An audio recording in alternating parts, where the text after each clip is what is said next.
ऊन तर भरपूर पडाले. उन्हामुळं काय काम होणार. मस्तपैकी सुरुवात चला दिवसाची माझी. काय नाही, उठले मस्तपैकी अंघोळ केले, चहा पिले, मस्तपैकी 2 वांगे पडले होते इथं तिथं पडाल ते मस्तपैकी त्याला चुलीत घातले, भाजण्यासाठी ठेवले. मस्तपैकी चपात्या केले, आमटी होती रात्रीची तेच खाल्ले. मस्तपैकी कांदा वगैरे चिरले, वाळू घातले उन्हामध्ये. तूर पण वाळून कडक कडक झाली होती. कांदा वाळायला घातले, तूर काढले टोपल्यामध्ये मस्तपैकी ठेवले इकडं. बादलीमध्ये पाणी घेतले, पाणीमध्ये निरमा घातले, कपडे भिजू घातले, मस्तपैकी कपडे भिजू घालून साईडला ठेवले. साईडला ठेवून चला तुम्हाला घर दाखवते. माझं आता कुठंपर्यंत घराचं काम वगैरे सगळं झालं. कमेंट करून सांगा कुणाकुणाला कसं वाटलं घर म्हणलं. लहानपणी आपण असताना तर असं खेळत होतो. फेस नक्की माहीत आहे, हातात घ्यायचं फुकायचं. कुणाकुणाला आठवण नक्की मला कमेंट करून सांगा. चला मस्तपैकी गिलावा झाला, खिडकी बसून घेतलं, दार मस्तपैकी बसून घेतलं, फडशा वगैरे झाला आहे तुम्ही पाहू शकता.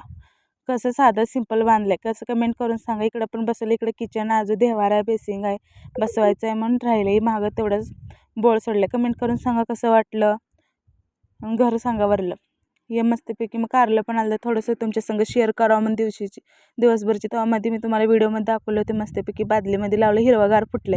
हे टमाटे झाड मस्तपैकी भरपूर टमाटे आलेत, बटाटे पण आले होते. तुम्हाला दाखवा म्हणले, मला वेळ झाला मस्तपैकी उपास होता. चिप्स हे बनवले, व्हिडिओ अपलोड करणार आहे, नक्की पहा आणि मला कमेंट करून सांगा. बटाट्याची फेकून देण्यापेक्षा असं काय तर उपयोगी करा तुम्ही. वेस्ट जाण्यापेक्षा. तूर पण वाळून कडक झालती जाते ना. मस्तपैकी डाळ भरडून घेतले. नक्की सांगा कोण कोण अजून पण जुनी पद्धत हे करते. मी तर अजून मला खूप आवडते, पण मी दुसऱ्याकडनं जाता आणून मस्तपैकी डाळ केले. हे पण बसणं नव्हतं. बस रे बाबा बस म्हणलं तर बसणं नव्हतं. दोन्ही हातानं फिरवले. परत मला एक आजी म्हणली त्याच्यावरी दगडानं खुट्टीला बडव ते फिट्ट बसते. मग बसवलं, घर घर घर घर फिरून डाळ पण मस्तपैकी तयार झाली. कमेंट करून सांगा. असं डाळ मी तर अजूनपर्यंत वर्ष 2 वर्ष झाले मी तर असंच डाळ बनवत आहे.